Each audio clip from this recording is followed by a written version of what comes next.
Welcome back. Thank you very much for coming back to the second part of Anya Wick, who is Jeffrey Epstein's niece. And she's talking here to the Intel Scientific, I guess, and on X. And she's being interviewed. She's saying very, very interesting stuff about her family, about her parents, about her uncle, Jeffrey. And let's watch it.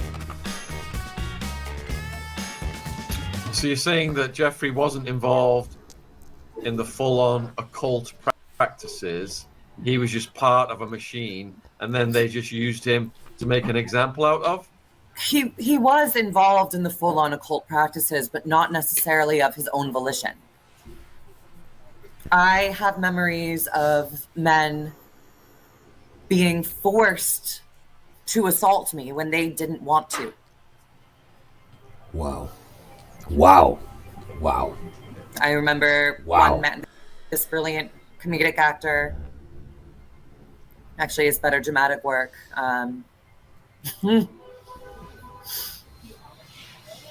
My father's screaming at him, telling him to penetrate me, and he makes one thrust and backs away, and my father gets outraged and says, "You're going to come. You're going to come." And this poor man is crying throughout it. And I'm barely conscious. Jeffrey may have been involved in the full-on occult practices, but he's not one of the hardcore of this sickness where they are actually attracted to small children. Yeah, Lady C mentioned that as well, about a hebephile or something versus... So, in terms of Maxwell then, who do you think, what do you think her role was? I think she enjoyed it, much like my stepmother did. Jesus Christ. I think she is as guilty of as Definitely. Oh, come Jeffrey on. was. But I didn't know her very well. I don't even remember a conversation with her. I want to apologize to all of you guys because I'm having internet issues. I live in Canada. It's very cold today, so we're having internet problems. That's why you can see the little circle in the center all the time. I'm sorry for that. I apologize. You're seeing her. I think she got off on the power of it. I think Of course. It was limitless power. I think with men who engage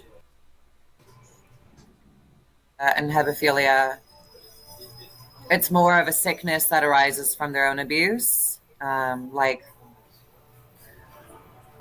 grandfather, my alleged grandfather, Walt's son, who worked for the CIA, allegedly faked his death to remove himself from my mother because he was so sickened by what he could not control doing to her. Wow. I contrast that with my stepmother, who delighted in abusing me and laughed at me when I was incapacitated by the drug they had me on, and made fun of me drooling on myself, being unable to speak. I think with her and with Ghislaine, I'm certain they were abused as children themselves. But there's a different kind of psychopathy that grows within them where they get off on the power of it. Course. Yeah. And abetting in these acts to please their partners. Now, Kari Epstein was more sexually attracted to me than she was to her husband, Stephen. Wow. But she did also do these things in order to stay in good graces with him.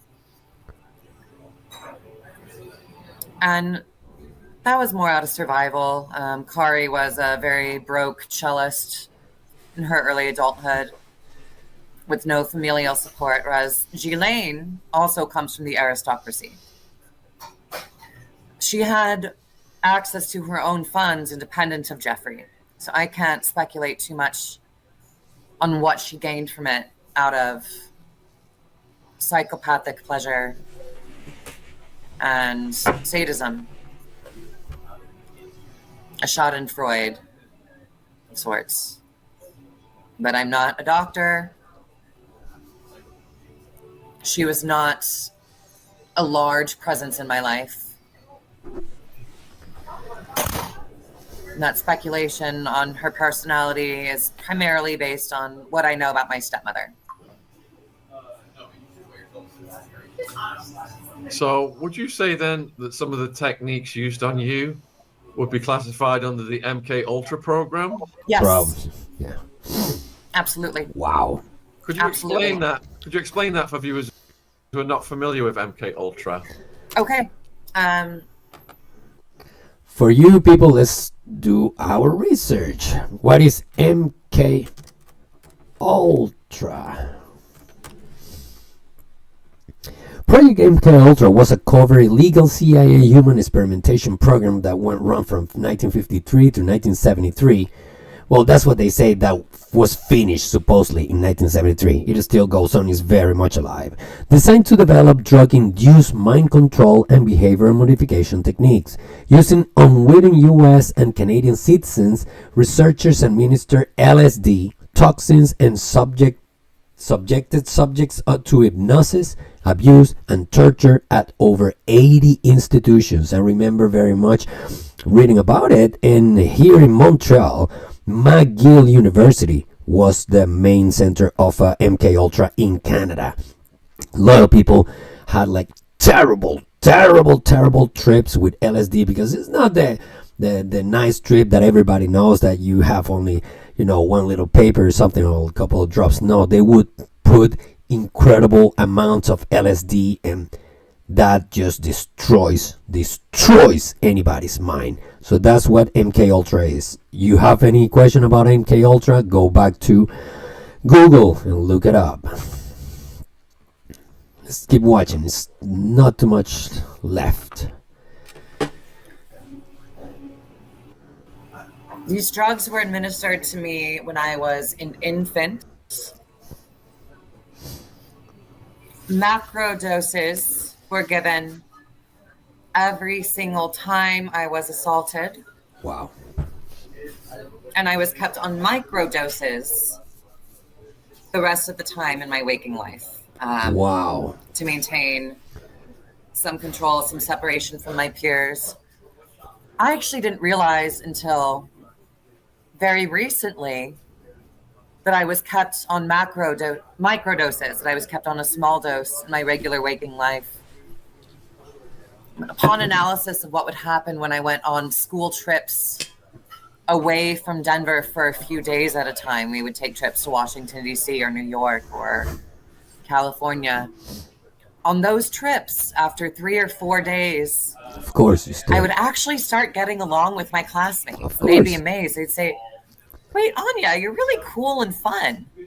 And we like hanging out with you." And I would end up being the center of the group. And but then go back not understand why suddenly I'm connecting socially. But then we'd go back home. I'd see my family again. And the next time at school or at synagogue, I'd feel in my own weird little bubble again. So I was put on these large doses designed to knock me out when I was assaulted. Small doses to keep me complacent the rest of the time. What this did essentially was sever my memory. Everything that happened to me, everything that was boasted about to me, you have no idea, that occurred on those large doses was locked away in what I thought was a nightmare fantasy world. I was primarily unconscious for the physical assaults. And if I was awake, I was so high, I thought it was my own nightmares. Of course. Jesus Christ. This ensured I wasn't going to go telling anybody about it. Imagine the fear being a child on LSD all day long, every day, and on a bad trip, you see demons. Remember that when you use such amount of drugs and when you use hard drugs, you open gates, you open mental gates, and sometimes just that can change you.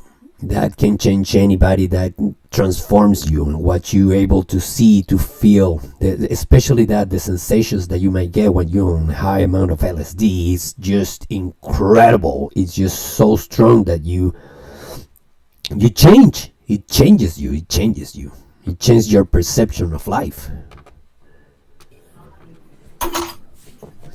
This ensured I thought I was sick.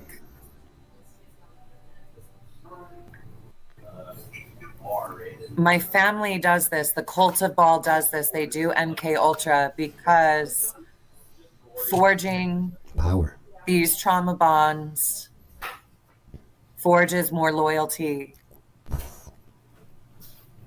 And 99 times out of 100, victims will choose being with other victims over trying to speak to eventually prevent there being more victims. And I'm talking to you because the children who are going through it right now, one day, are going to wonder why nobody cared enough to try to stop it, to try to say something. Now they'll either find me or they will choose to keep their mouths shut because they will understand why, for the most part, victims of MK Ultra choose loyalty over truth. Jesus Christ. My hands are sweating. Just imagining what she went through. Well, there you have it. The complete. That's all I've found so far about Anya Wick, Epstein's niece. This is pretty sick. This is so sick. So it's a monstrosity. And like she said at the end, there is so many children going through this, and they think that nobody cares. But then you see Donald Trump, out of 350,000 missing children that were, sorry again, let me be redundant, they were missing during Biden and Kamala Harris administration. They have recovered 150,000 children, but the left doesn't see that. It's only orange man bad, orange man bad, orange man bad. You have to see the big picture. You have to see what is going on in life. You have to really we have to open our eyes, people, because things are not getting any better. The devil is taking over. I don't want to sound religious. I don't want to sound like the end of the days. I'm not religious, but the devil exists, and the devil is taking over the world, and we have to fight this back. We have to include God in our life, in our everyday life. We have to help. We have to have more empathy. We have to have more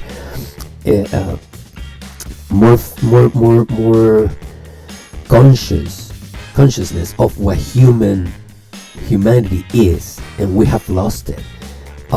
Again, all this, the Epstein, the old people that is an Epstein file, they are, all of them, they are one way or another Satan's worshippers, and they are the people in power in the world.